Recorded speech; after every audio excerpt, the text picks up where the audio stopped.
Hi, welcome to the week 3 lecture in Soccer 105. And this week we'll be looking at youth, doing a bit of a kind of primer back to think about sociological notions of deviance that you might have looked at in earlier courses, and then have a look at some of those concepts and issues through the lens of the case study about graffiti.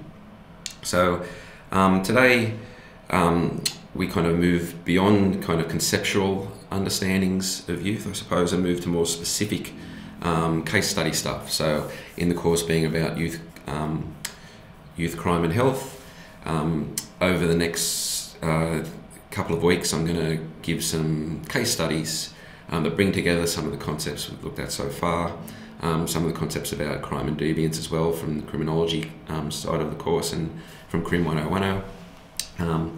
And to get a bit of a kind of empirical understanding of how these concepts might help us understand the nexus between youth, notions of deviance, crime, and some sociological understandings of that kind of thing.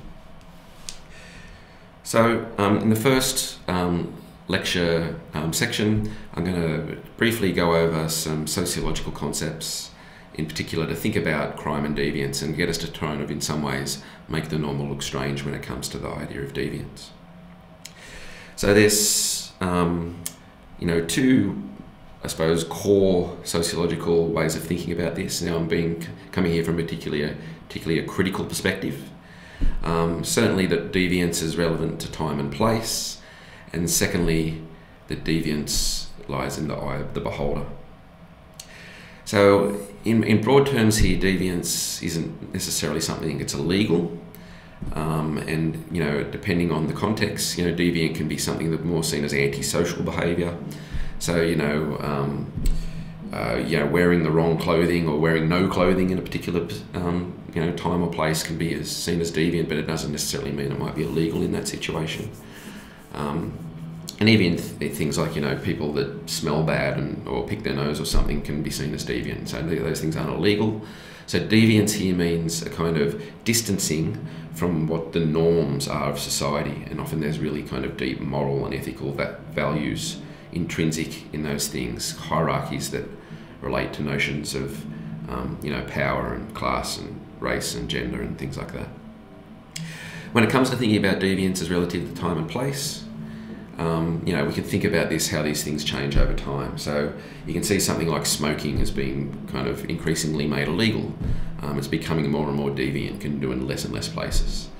If you want to look at the opposite direction, Elvis shaking his hips wasn't allowed to be shown on TV in the 50s because it was seen as too shocking.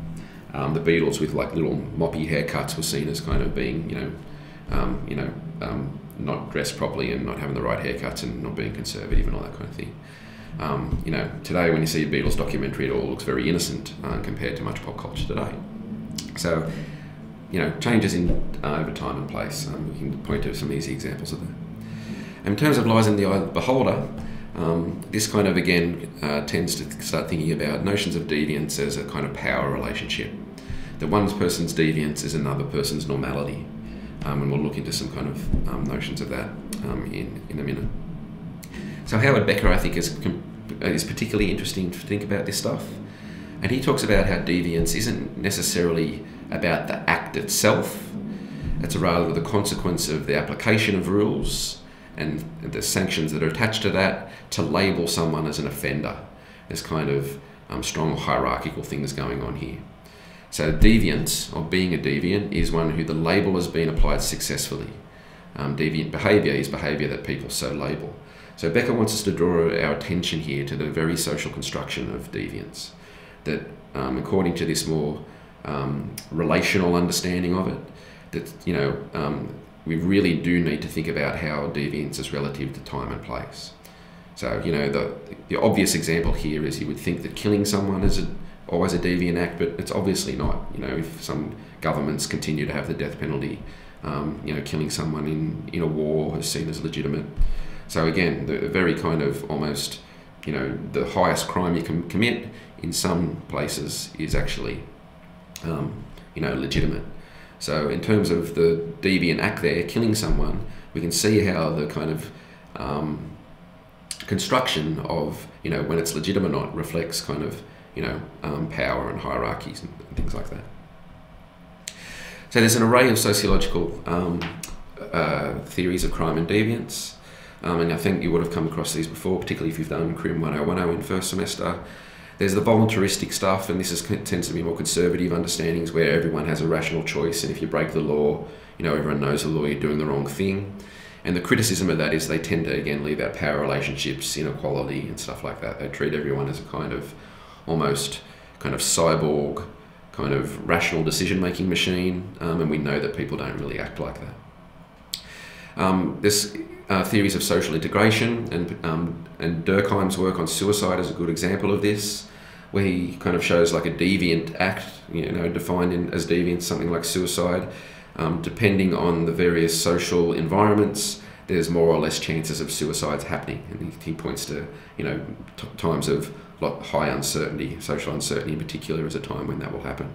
So this social integration idea points out that when people are less integrated into societies or culture, they may be more likely to commit whatever that society deems as being a form of deviance.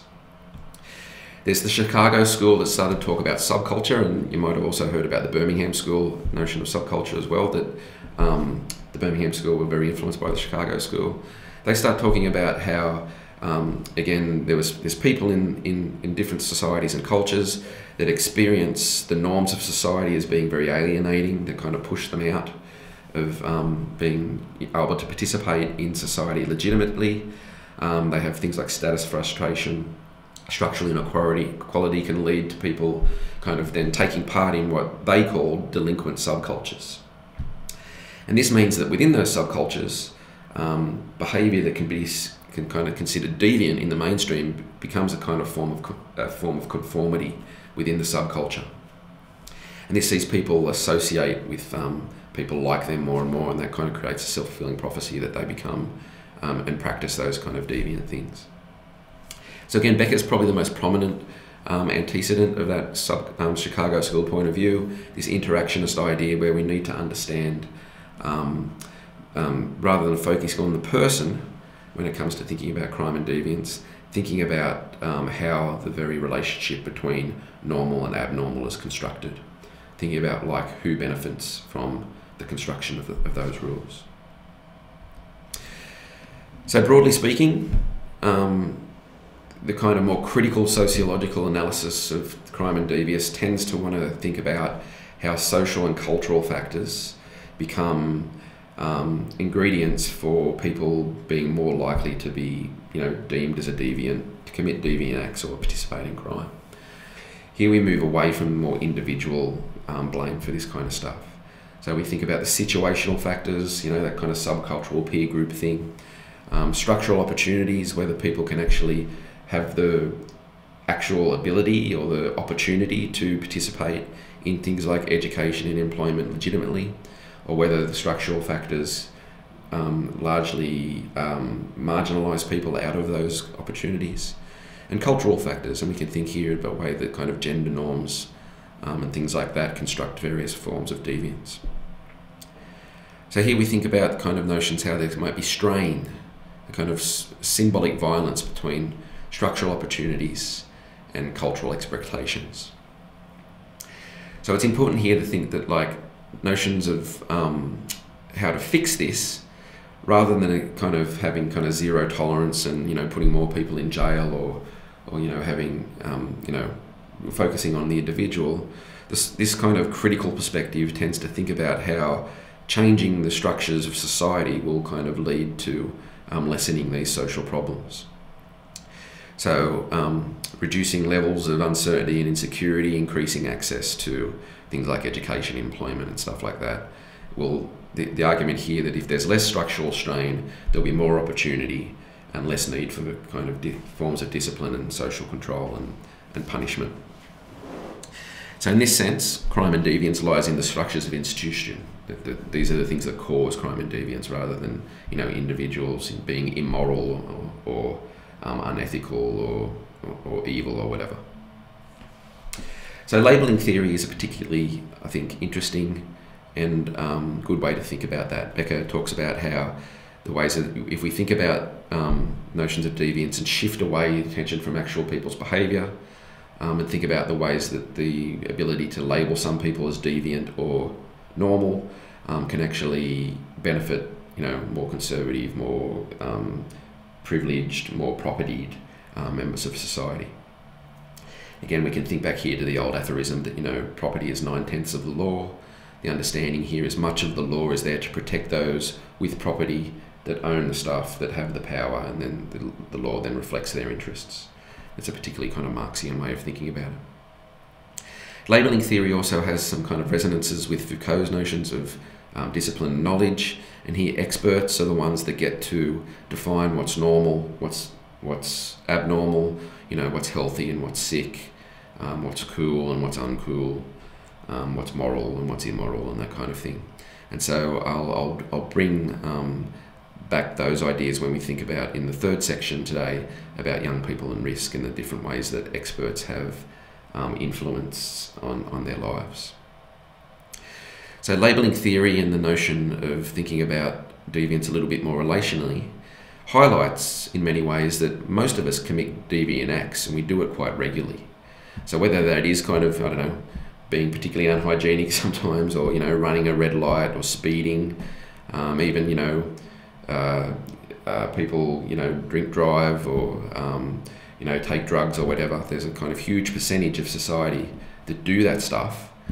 Then if that's the case, how can we continue to define it a deviance? So Becker wants us to think about here that there's kind of this primary deviance where most people break the rules, have committed a deviant act at some point or other, but it has very little effect on their lives. The problem becomes that if you do that a few times and you get labelled a deviant, if this label gets successfully applied to you, there's a whole process of stigma that gets attached to that person that in some ways starts to create a self-fulfilling prophecy. That they'll take on that outsider label in terms of the way that they build their self-identity, and that increases the possibilities of them embarking on a deviant career. And again, we can think about Bourdieu's notion of habitus and things like that may give us an understanding of how that might develop. So here labelling may reinforce a person's kind of identity where they already may feel a little bit marginalised, may lead them to identify more with kind of what the Chicago School called delinquent subcultures, and that labelling therefore might increase the very possibility of them doing more deviant and criminal behaviour than decreasing it. And particularly when it comes to incarceration, this kind of notion that it rehabilitates has been thoroughly criticised from this kind of point of view, that actually going to jail, getting that stigma, makes it virtually impossible for many people to come out and be able to participate in day-to-day life in legitimate ways because of that stigma, because of the fact that it's hard to get a job, because of your past and all that kind of thing. Rehabilitation here kind of falls to the wayside, and it seems that in many respects people go to jail and learn and socialise more with kind of criminal behaviour. So this section has just been a kind of reminder, I suppose, and a reboot of thinking about some of the kind of critical sociological notions of how to think about deviance. In the next two sections, I'll kind of draw on those to think about youth, and then to do a specific case study about graffiti.